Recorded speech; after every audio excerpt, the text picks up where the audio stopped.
I've never talked about youth programs on my channel before for billiards. So I think I'm going to knock that out here. And I come with a lot of experience and direct experience with it in more ways than one. So I thought I would offer my experience and some of my thoughts about youth billiards. So this is going to be a little long video, and only the people that are interested in this topic will stick out the whole video. So a little bit about myself. I was a school teacher for 22 years. Now, when you're a school teacher, you're never just a teacher. You're assigned other duties. And I've done things like I was a head chess coach once.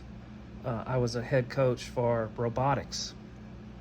And my robotics team was very successful. In 2022, one of my teams won the Texas State Championship. And in a couple of events, placed really high at Worlds. So I had a very successful robotics team. I ran live and recorded announcements. We helped kids produce a variety show. I've done a lot of different things. I was once a USA archery coach, level 2. I had some successful archers. Had an archer go win the A&M Invitational. I had a gold medalist at the Texas Winter Games. I've coached a lot of successful youth archers. Now, to billiards. Back in 2010, I was able to convince a principal in Pasadena ISD here in the Houston area to dedicate a large portable building to a billiards room. I was also able to convince Glenn Hancock, who at the time was delivering tables for Diamond Billiards, to donate 5 8-foot Valley bar tables. So thanks to Glenn, after 15 years, thanks again. I did that for about 4 years, and it was a part of an after-school program where by the time I was done with it, a couple of thousand kids had been through it. And occasionally one of those kids will contact me from time to time. So that it's fun that I was able to give them that experience. And in that program, I would have pro players. I had Scott Lee came by one time. I had a couple of guys that do trick shots came by. So I was able to provide a really good after-school program for kids.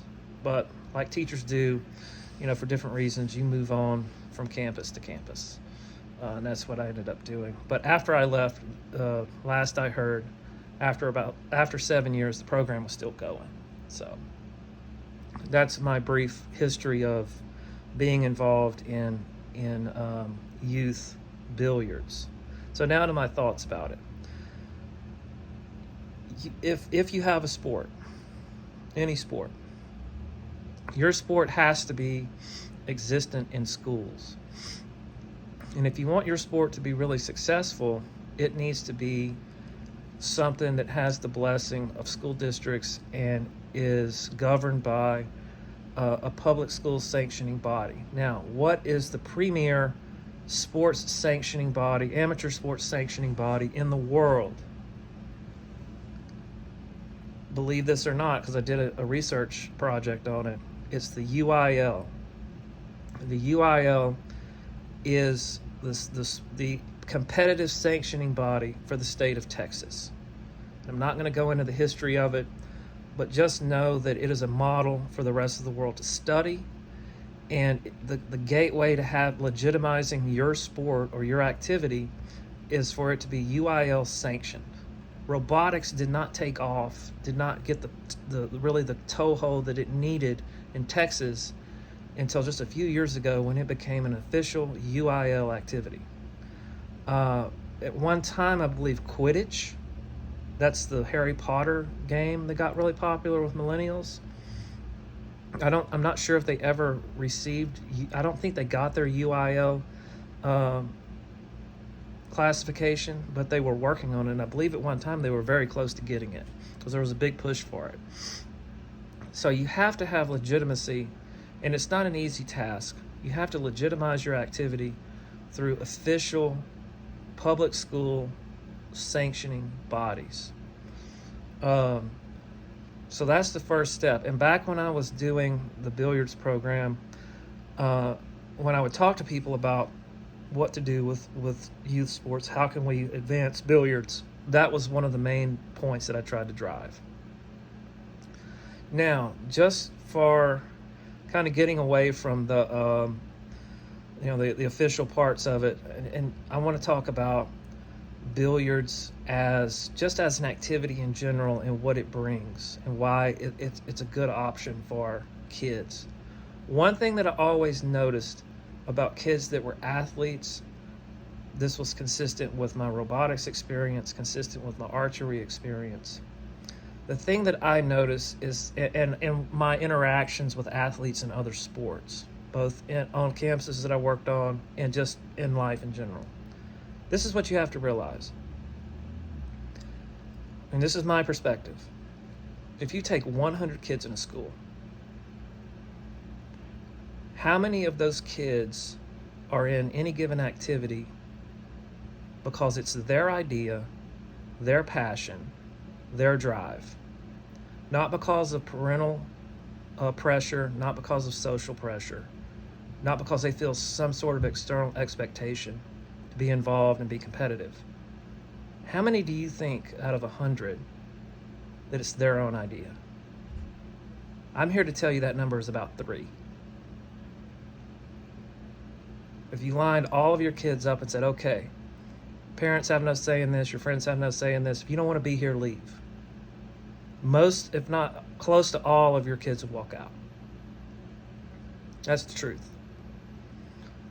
And so the reason why that I think that pool could have a place, could have a significant place, is because you don't have to have a particular body type.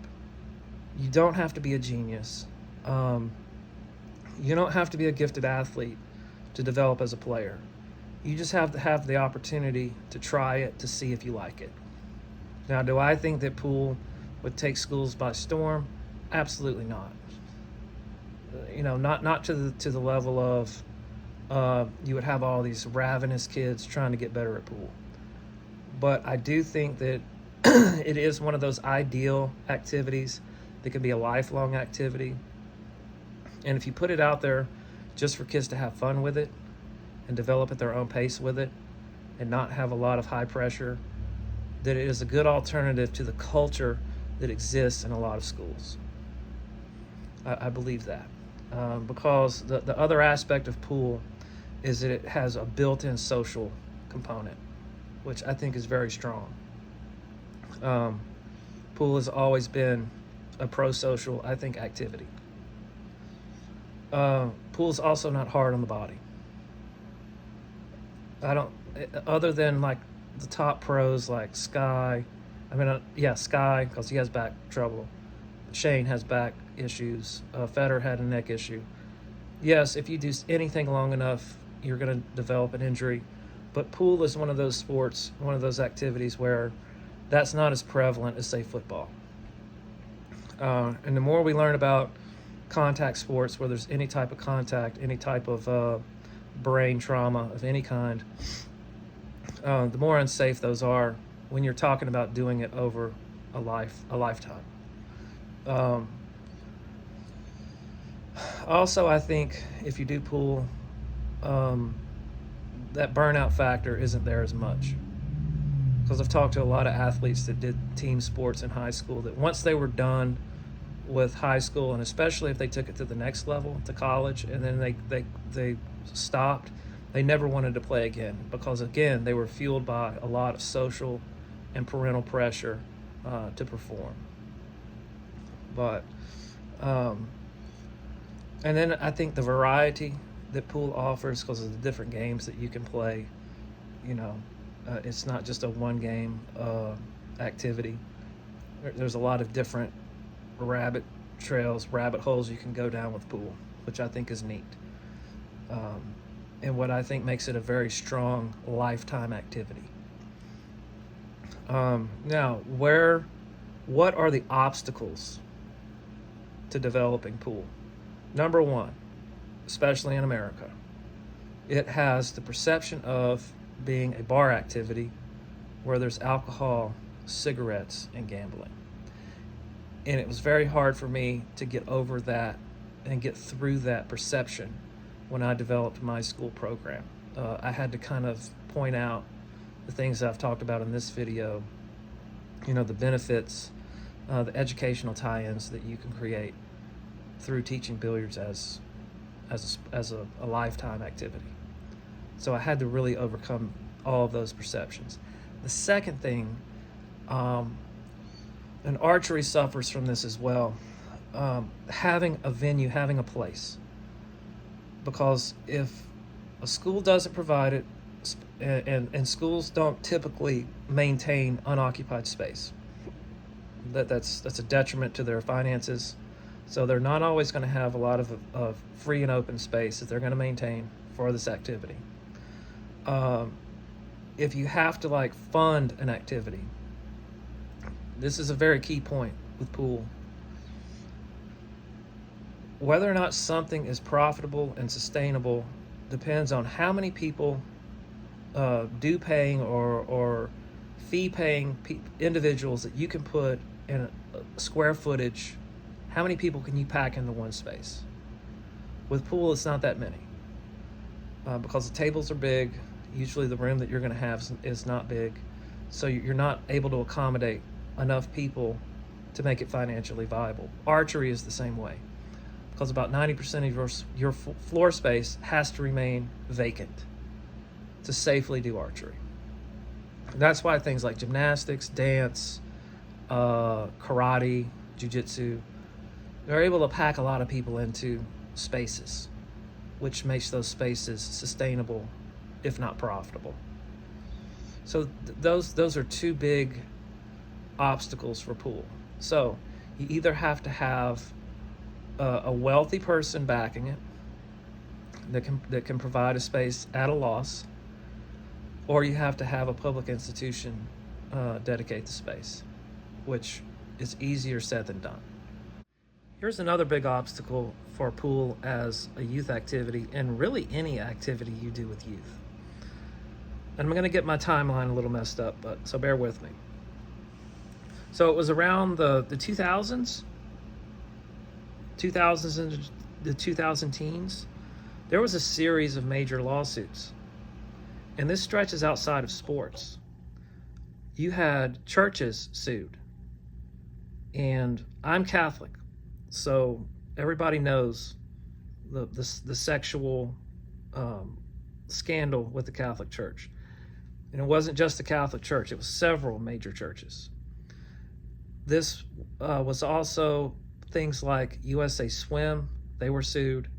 USA Volleyball, USA Gymnastics, I think was probably the most public, nastiest ones of all of them with sports. You had this great unmasking. You had all of the abuses of a lot of the institutions in our country. All those abuses were brought into the light. And so two things came out of that. One, all of these institutions and sanctioning bodies had to pay out, in some cases, billions of dollars worth of damages to families. And then second of all of these institutions had to adopt protocols and procedures to prevent future problems. And so just to give you an example, and this was in the course of a couple of months, I was still a school teacher. So I had to undergo the training about proper conduct around youth. And that includes limitations on phone conversations, limitations on texting. We had very tight controls on how we communicated with youth after hours. That was an especially difficult thing with coordinating my robotics team, is there was very specific limitations on how I communicated with them after hours. So you have to undergo a background check, and then you have to undergo a training, and usually you're on the hook for those expenses, for the background check and for the training. So working in my own church, even if I'm not directly working with youth, if youth is present, I have to have that on file and done, even just to come into the building and scrub the toilet. So there's very tight controls, there's very tight oversight. Within about a month, I had to, this is at the beginning of my last year as a teacher, I had to undergo that training, and they updated my background check to teach. I then had to have a background check and training to do USA Archery. And that's through a program called Safe Sport, which is a standard throughout youth sports in America right now. You have, if you're going to be a coach, you have to have Safe Sport training. That again is correct expectations for conduct around youth, for communication with youth, and then the reporting protocols if you suspect abuse from another adult that's involved. That's a parent, that's another coach, that's anybody involved with the activity. There are legal obligations for things that you might suspect. Okay, so I don't want to get off track. So that was work, church, USA Archery, and then the historical society that I was in also had the same requirements. So 4 different background checks and trainings that I had to do. And I had to get all that done because they all came up, the anniversaries for renewing it came up the same month. So am I saying that's a bad thing? No. There has to be really tight guardrails, protections. But what I am saying is that you just can't have willy-nilly just anybody around that you feel like would be good for the kids to be around. There are procedures. So there's going to be, that's another added obstacle for you organizing a youth program. So just have that in mind if this is something that you think you want to do. So I think that's all I have. Give you some things to think about.